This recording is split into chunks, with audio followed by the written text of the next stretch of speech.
আজ ৩০শে জানুয়ারি বৃহস্পতিবার ২০২৫ সাল।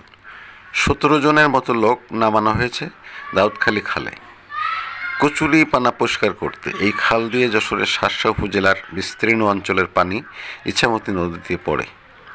তবে দীর্ঘদিন ধরে পানি নিষ্কাশনের ব্যবস্থা বাধাগ্রস্ত হচ্ছে, যে কারণে বিলে জলাবদ্ধতা তৈরি হচ্ছে। বিশেষ করে জলাবদ্ধতার কারণে উপজেলার ঠ্যাঙামারি বিলের ১৫০০ বিঘা জমি ইরিবোরো চাষ ক্ষতিগ্রস্ত হচ্ছে। রুদ্রপুর, দাউদখালী, ভবানীপুর, কায়বা ও বাইকুলা গ্রামের শত শত কৃষকের ভাগ্য জড়িয়ে রয়েছে এই বিলের সাথে। চাষিদের দাবির মুখে সরকার এবছর বিলের পানি সেচে ধান রোপণের উদ্যোগ নিয়েছেন, কিন্তু মৌসুম শেষের পথে পানি নেমেও নামছে না। কচুরিপানা বড় বাধা, তাই শেষমেশ বাধ্য হয়েই কচুরিপানা পরিষ্কার করা হচ্ছে। তবে স্থানীয়রা বলছেন আরও আগে কচুরিপানা পরিষ্কার করা উচিত ছিল। তাহলে চলুন আমরা কচুরিপানা পরিষ্কার করার কাজ দেখে আসি। আসসালামু আলাইকুম। আমাদের রুদ্রপুর গ্রামের ঠ্যাঙামারি বিলের পানি নিষ্কাশনের ব্যবস্থার জন্য আমাদের ধান রুটি পাচ্ছি না। আমাদের খালের কচুরি আজকে সরানোর জন্য আমরা আজকে শুরু করেছি। আমাদের এই খালের পানি সরানোর জন্য মেশিন লাগাইতে হবে, অন্তত ২০-৩০টা মেশিন লাগাইয়ে আমাদের খালের আমাদের বিলির ভুঁই রোয়ার ব্যবস্থা করতে হবে। পানি সরাই আমাদের বিলি এখনও আপনার ১.৫ হাত ২ হাত পানি আছে। আমাদের যে ভবানীপুর, কাঠখালি, কাইবা, বাইকুলা এতটা বিল বুড়ি রয়েছে।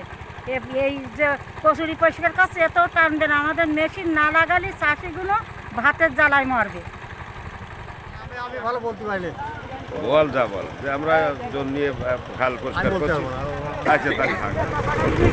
আমরা আজকে এখানে আসছি ঠ্যাঙামারির বিলের যে খাল আছে, খালগুলো পানি টানছে না, সেটা নিষ্কাশনের ব্যবস্থা করার জন্য আমরা শ্যাওলাগুলো অনেকগুলো জল নিয়ে সেগুলো আমরা পরিষ্কার করছি। তা আমরা অতি দ্রুত সম্ভব যে এই শ্যাওলাগুলো পরিষ্কার করার পরে যে দ্রুত ২০-৩০টা মেশিন খাড়াই আমাদের ঠ্যাঙামারি বিলে যাতে আমরা ধান রোপণ করতে পারি, সেই বিষয়ে আমরা দ্রুত প্রশাসনের হস্তক্ষেপ কামনা করছি। কচুরিপানা পরিষ্কার করার জন্য কয়জন কাজ করছে? আজকে ২০ থেকে ৩০ জন কাজ করছে। আজকে কি প্রথম লাগানো হলো? এর আগে আপনারা লাগাননি কেন? এর আগে তো লাগালে তো পানি অনেক কমে যেত। এর আগে যদি এর আগে আমরা লাগাইতে পারিনি, যে আমাদের পানি টানছিল, খালের পানি গাঙে টানছিল, যার কারণে আমরা পরিষ্কার বান্ধা ছিল, যার কারণে আমরা পরিষ্কার করছি। এখন পানিটা একটু কম টানছে, যার কারণে আমরা শ্রমিক লাগাইছি, এখানে শ্যাওলাগুলো পরিষ্কার করার ব্যবস্থা করছি। তারপরে আরো লোক লাগান, নাহলে তো হবে না। আগামীকাল থেকে আমরা এখন যেহেতু মাঠে ধানের রোপণ চলছে, এই জন্য জন মজুরি পাওয়া আছে না, আগামীকাল থেকে আমরা আরো বেশি জন লাগাবো পরিষ্কার করার জন্য। আজকে তো মাঘ মাসের কয় তারিখ হবে? আজকে মাঘ মাসের ১৫ থেকে ১৬। আজ ১৬ তারিখ। জি।